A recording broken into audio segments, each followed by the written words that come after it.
മലപ്പുറം തിരൂരങ്ങാടി താലൂക്ക് ആശുപത്രിയിൽ 1 വയസ്സുള്ള കുഞ്ഞിന് ചികിത്സ നിഷേധിച്ചു എന്ന് പരാതി. വെളിമു കാലുങ്ങൽ സ്വദേശി ഷാഹുൽ ഹമീദ് ഷക്കീല ദമ്പതികളുടെ കുഞ്ഞിന് ചികിത്സ നിഷേധിച്ചു എന്നാണ് ആരോപണം. ചോരോടിനെ കൊണ്ട് കഴിയണില്ല പിടിച്ചാനൊന്നും. അപ്പോൾ പിന്നെ ഷോപ്പി ടിക്കറ്റ് എടുത്ത് വന്ന് ഡോക്ടർ നോക്കി വന്ന് അവിടെ പോയിട്ട് ഞങ്ങൾ കാണിച്ചത്. കാണിച്ചാൽ പറഞ്ഞ അവിടെ പോയി തന്നെ ഇരിക്കുന്നു പറഞ്ഞു. അവിടെ ഇരുന്നപ്പോൾ പിന്നെ അപ്പോഴൊന്നും ഡോക്ടർ വരുന്നില്ല. അപ്പോഴാണ് ഈ ചങ്ങായി വന്നിട്ട് ഡോക്ടറെ അടുത്ത് എന്താ പോയി പറഞ്ഞതെന്ന് ഞങ്ങൾക്കറിയില്ല. ഞങ്ങളടുത്ത് വന്നാണ്ട് ഡോക്ടറെ കൂട്ടിക്കൊണ്ടുവന്നാണ്ട് പറഞ്ഞ് കരച്ചിൽ നിർത്തി കൊടുക്കുക, എന്തൊരു കരച്ചിലാണ് കാര്യമെന്ന് പറഞ്ഞു. അപ്പോൾ അതിനൊന്നും പിന്നെ കൊണ്ട് പറ്റൂല, തുന്നി കൊടുക്കേണ്ടി വരും. അതിന് ഒരു പിടിച്ചു തരും. അവർക്ക് സമ്മതം ഉണ്ടെങ്കിൽ ഒരു പിടിച്ചരച്ച എന്നാൽ ഞാൻ തുന്നി കൊടുക്കാറ്. അപ്പോൾ അതിനെക്കൊണ്ട് ഞങ്ങൾക്ക് കഴിയൂല, തുന്നാനൊന്നും പിടിച്ചുതരാൻ കഴിയൂല പറഞ്ഞു. അപ്പോൾ ഞങ്ങൾ വേറെ അവിടുന്ന് പോയി. ഇതൊരു ചോരോണ്ട് ഇതിന് കാണുന്നില്ല. അപ്പോൾ ആ ചോര ഒന്ന് നിൽക്കാനും കൂടി ഒന്നും ചെയ്തു തന്നില്ല. ചികിത്സ നൽകാത്തത് ചോദ്യം ചെയ്ത യുവാവിനെതിരെ ഡോക്ടറുടെ പരാതിയിൽ പോലീസ് കേസെടുത്തു എന്നും പരാതിയുണ്ട്. കൈവിരൽ മുറിഞ്ഞ് കുഞ്ഞ് കരയുന്നത് കണ്ട് ചികിത്സ ലഭ്യമാക്കിക്കൂടെ എന്ന് പറഞ്ഞതിനാണ് കേസെടുത്തത് എന്ന് ഭാര്യ ഉമ്മു ഉദൈഫ 24 പറഞ്ഞു. ഒരു 20 മിനിറ്റ് കഴിഞ്ഞിട്ടും ഡോക്ടർ വന്ന് നോക്കാതെ ആയ സമയത്ത് ഹസ്ബൻഡ് പോയിട്ട് ചോദിച്ചു, ഡോക്ടറോട് പോയി പറഞ്ഞ് എൻ്റെ മോൻ്റെ ഇത് പ്രശ്നമില്ല, അവരെ കുട്ടിക്ക് നല്ല ബ്ലീഡിങ് ഉണ്ട്, ചെറിയ കുട്ടിയാണ്, അപ്പം നിങ്ങളൊന്ന് നോക്കണം എന്ന് പറഞ്ഞു. ആ സമയത്ത് ഡോക്ടർ നല്ല മോശമായിട്ട രീതിയിലാണ് സംസാരിച്ചത്.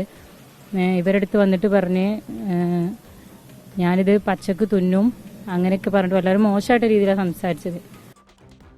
വിഷയത്തിൽ DMO അന്വേഷണം നടത്തുന്നുണ്ടെന്നാണ് ആശുപത്രിയുടെ വിശദീകരണം. സമീർ ബിൻ കരീം ചേരുന്നുണ്ട് മലപ്പുറത്ത് നിന്ന്. സമീർ, എന്താണ് ഉയരുന്ന പരാതി? സമീർ,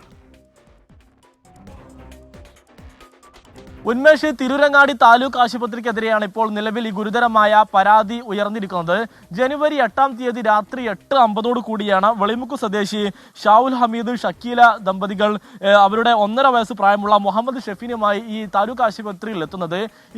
ഈ കുട്ടിയുടെ കൈവിരൽ വാതിലിനിടയിൽ കുടുങ്ങി മുറിഞ്ഞുകൊണ്ട് രക്തം ഒലിച്ചുകൊണ്ട് കരഞ്ഞ നിലയിലായിരുന്നു ഈ കുട്ടിയുമായി ആശുപത്രിയിലേക്ക് എത്തുന്നത്. എന്നാൽ 8:50 ആശുപത്രിയിൽ എത്തിയിട്ട് 10 മിനിറ്റിന് ശേഷമാണ് ഈ മുറിവ് എല്ലാം തന്നെ ഡ്രസ്സ് ചെയ്യുന്ന മുറിയിലേക്ക് ഇവരെ മാറ്റുന്നത്. പിന്നീട് 10 മിനിറ്റ് കഴിഞ്ഞാണ് ഈ ഡോക്ടർ എത്തുന്നത്. ഡോക്ടർ എത്തുന്ന സമയത്താണ് ഈ കുഞ്ഞ് കരഞ്ഞ് വെപ്രാളം ഉണ്ടാക്കുന്ന ഒരു അവസ്ഥ ഉണ്ടായത്. അതുവരെ 20 മിനിറ്റോളം കുഞ്ഞ് കരഞ്ഞുകൊണ്ട് നിൽക്കുന്നു, ഈ രക്തം വാർന്നുകൊണ്ട് നിൽക്കുന്ന ഒരു സാഹചര്യമാണ് ഉണ്ടായത്.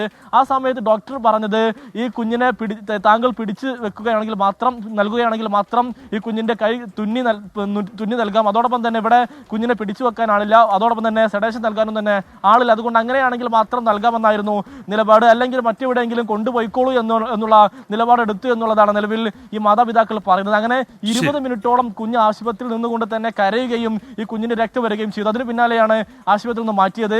ഇത് ചോദ്യം ചെയ്ത നൌഫൽ എന്ന് പറയുന്ന യുവാവിനെതിരെ പോലീസ് കേസെടുത്തു എന്നുള്ളതുമാണ് ഇപ്പോൾ പരാതി ഉയർന്നിരിക്കുന്നത്. സമീർ ബിൻ കരീമാണ് വിശദാംശങ്ങൾ നൽകിയത് മലപ്പുറത്ത്.